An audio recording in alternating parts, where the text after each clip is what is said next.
There's a lot of pressure around weigh-ins. There's a lot of pressure to be that hard ass trainer, that I talked about when you guys watch episode 3, and I mean, to the point where they would literally pull me away and, especially early on, and be like, look, we'll pull the plug on this whole thing right now if you don't turn it on, if you don't make them cry. This whole thing's going to stop. And again, and I'm not defending them at all, but all they knew was one way, especially early on. Again, it's mostly season 1 and even a little into season 2. They really felt the pressure.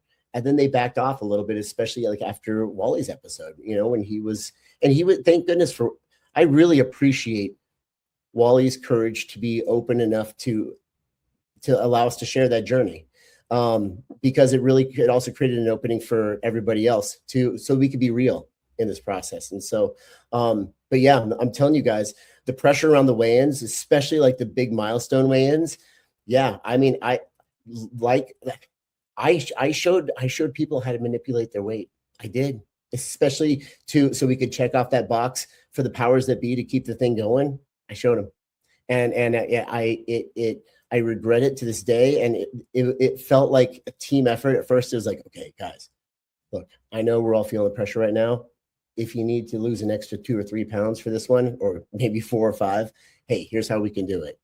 And so we kind of, I felt this camaraderie and like this bond with my participants. And it was almost like a them versus us thing it was us versus production, and nothing against production. I mean, some of my closest friends were over there, but at the same time, it was their job to create a show and to create these dramatic moments. And so we developed a